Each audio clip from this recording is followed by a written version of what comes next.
Bismillahirrahmanirrahim. Assalamualaikum warahmatullahi wabarakatuh. Subhanallah walhamdulillah wa la ilaha illallah wallahu akbar wa la hawla wa la quwwata illa billahil azim.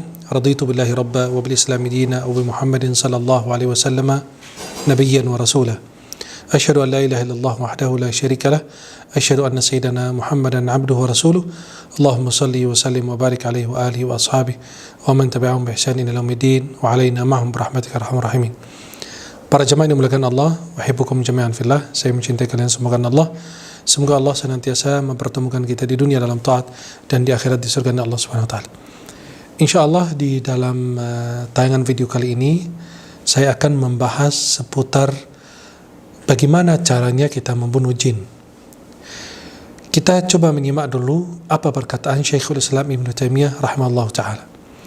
Beliau mengatakan bahwa apabila jin tersebut menyerang manusia, kemudian kita wajib memberitahukan tentang hukuman Allah, bahwa orang melakukan penyerangan atau kezaliman terhadap manusia wajib ditegakkan hukuman dan harus menegakkan hujjah, memerintahkan dia dengan perbuatan baik dan mencegahnya dari perbuatan mungkar. Sebagaimana kita mengajak manusia amar ma'ruf dan nahi mungkar. Sebagaimana firman Allah Subhanahu wa taala, "Wa ma kunna mu'adzibina hatta nab'atha rasula."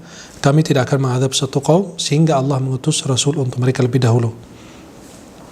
Oleh karena itu Rasulullah SAW melarang kita membunuh yang disebut dengan hayyatul biyut atau ular yang di dalam rumah, sehingga dia diperingatkan 3 kali.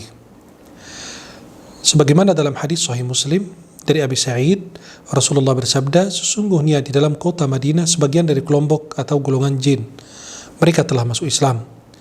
Maka barang siapa melihat daripada golongan-golongan tersebut, maka peringatkan mereka 3 kali.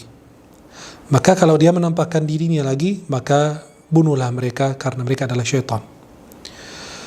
Karena membunuh jin tanpa hak itu sesuatu yang tidak diperbolehkan, dilarang. Sebagaimana kita tidak boleh menyakiti apalagi membunuh manusia. Dan melakukan kezaliman dalam setiap keadaan itu sangat dilarang dalam Islam. Maka tidak halal bagi seseorang untuk melakukan kezaliman kepada siapapun, bukan hanya kepada yang muslim, kepada yang kafir sekaligus juga sangat dilarang dalam Islam. Bagaimana caranya kita membunuh jin yang di dalam tubuh orang tersebut atau orang yang kerasukan? Diperbolehkan karena itu melakukan tindakan kezaliman atau penyerangan kepada manusia tersebut. Sebagaimana ulama menjelaskan untuk mencegah daripada kezaliman mereka. Sebagaimana disebutkan oleh sebagian fuqaha ahli fikih dari ayat-ayat yang sudah mujarrab, sudah pernah dicoba untuk membunuh jin tersebut.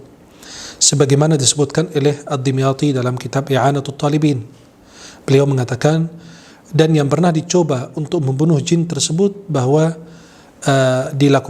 dikumandangkan an yu'adzana fi udhunil masru'i 7, dikumandangkan azan di telinga orang yang kerasukan itu 7 kali, dan dibacakan surat Al-Fatihah 7 kali, kemudian surat Al-Falaq dan surat An-Nas, kemudian surat ayat Al-Kursi, lalu surat Was-Sama'i Wat-Tariq, kemudian akhir surat Al-Hashr, mulai dari law anzalna hadzal qur'ana ala jabal la ra'aitahu khashi'an mutasaddian min khasyatillah sampai akhir surat.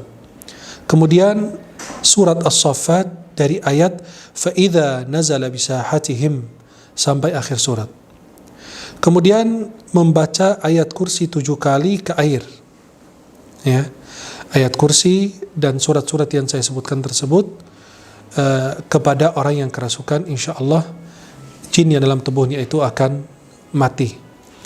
Dan ada juga amalan yang lain, bisa membaca ayat kursi 7 kali ke air. Ngambil wadah atau gelas air, kemudian dibacakan surat ayat Al-Kursi 7 kali, kemudian disiram ke wajah orang yang kerasukan. Dan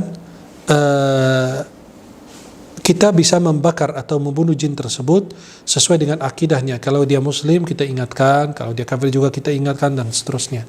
Maka itulah bagaimana cara kita membunuh jin yang dalam tubuh manusia. Di antaranya adalah dikumandangkan azan di telinga orang yang kerasukan 7 kali. Kemudian dibacakan Al-Fatihah 7 kali. Kemudian bacakan surat Qul a'udzu rabbil falaq dan Qul a'udzu rabbin nas. Dan ayat Al-Kursi dan surat Was-sama'i wat-tariq dan akhir surat Al-Hasyr, law anzalna hadzal qur'ana 'ala jabal sampai akhir surat.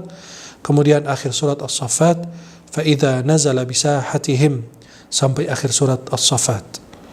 Kemudian ada juga sebagian ulama mengatakan membacakan ayat Al-Kursi 7 kali ke air, kemudian disiram wajah orang yang kerasukan, maka dia akan sadar dan jin tersebut akan pergi meninggalkannya, atau dia akan mati di dalam tubuh orang tersebut, dan insya Allah orang tersebut tidak terkena apa-apa. Maka sehabis itu dia harus menjaga sholat 5 waktu, menjaga wudhu, zikir pagi dan petang, dan seterusnya, amalan-amalan yang lain. Mudah-mudahan Allah senantiasa menjaga, melindungi kita dari segala kejahatan manusia maupun jin. Mudah-mudahan yang saya sampaikan bermanfaat. Subhanakallahumma bihamdika asyhadu an la ilaha illa anta astaghfiruka wa atubu ilaik. Assalamualaikum warahmatullahi wabarakatuh.